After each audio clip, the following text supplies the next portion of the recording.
अस्सलाम वालेकुम। उम्मीद करता हूँ आप सब खैर खैरियत से होंगे। आज हम बात करने जा रहे हैं कि भाई यूएसए का जो B1 B2 वीज़ा होता है उसका इंटरव्यू के बारे में बताऊंगा। बहुत सारे भाई कैसे कंफ्यूज हो जाते हैं और क्या वजह हो सकती है। 2-3 वजह बताऊंगा, ज़्यादा वजह नहीं बताऊंगा। तो वीडियो को शुरू करने से पहले जिन भाइयों ने अभी तक चैनल को सब्सक्राइब नहीं किया तो काइंडली चैनल को सब्सक्राइब कर ले, ताकि हर नई आने वाली इन्फॉर्मेटिव वीडियो अब तक बर वक्त पहुँचती रहे। देखिए, सबसे पहले तो याद रखें B1 B2 वीज़ा एक टूरिस्ट वीज़ा है और बिज़नेस वीज़ा होता है। ये दोनों सेम ही कैटेगरीज में काउंट होते हैं।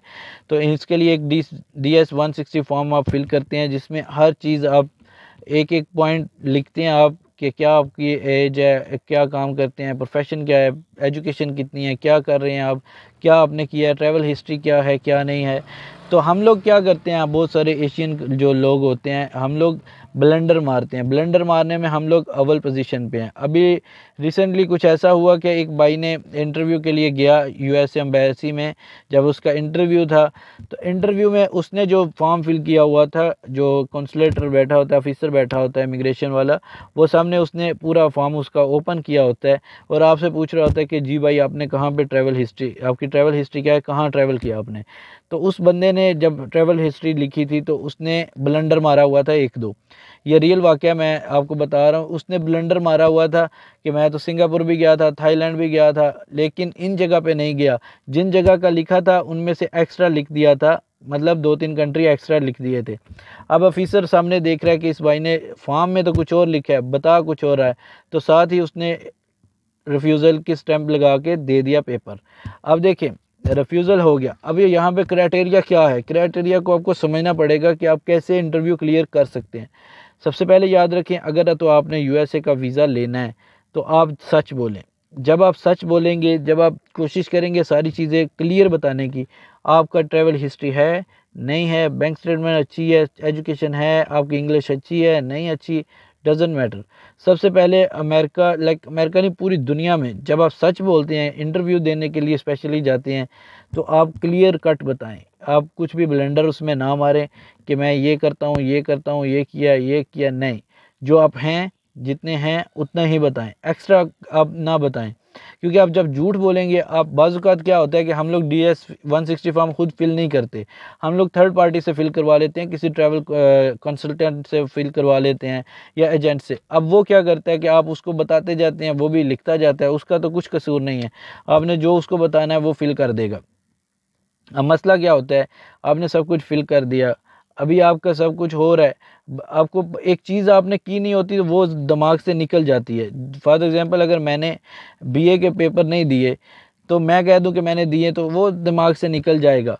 क्योंकि जब आपके सामने एक इमिग्रेशन ऑफिसर बैठा होता है तो बंदा वैसे ही कंफ्यूज होता है, तो उसको सच की जो सच होता है वो ही उगल रहा होता है वहाँ पे। वैसे बेशक उसने फॉर्म में झूठ लिखा हो, कुछ भी लिखा हो, वहाँ पे ऑटोमेटिकली आपका दिमाग काम नहीं कर रहा होता। और बहुत सारे भाई तो वैसे ही कन्फ्यूजन का हो जाते हैं, कंफ्यूज हो जाते हैं, और वो वहाँ से इंटरव्यू के आधे से रिजेक्ट हो जाते हैं।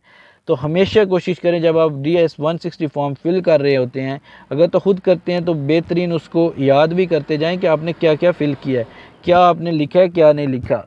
क्योंकि वहाँ पे ये नहीं चलेगा कि आपने अगर आपकी ट्रैवल हिस्ट्री के मतलब कोई पूछता है ऑफिसर कि आपने दुबई कब विज़िट किया था, तो आप कह दें कि 15-16 में। नहीं भाई, यू हैव टू टेल 2015 और 16, ऐसा 16 वाला 15, ये दोनों आपने बताने हैं, एक बताना है, ये दोनों नहीं बताने।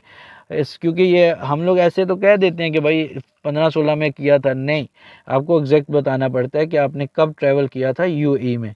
अब बात करते हैं जी और एजुकेशन के बारे में। एजुकेशन भी आपको अगर वो बोलेगा किस सन में क्लियर किया था, किस ईयर में आपने क्लियर की थी ये क्लास, तो आप कह दें मैंने 2012-13 में। नहीं भाई, you have to tell clear 2012 या 2013 में।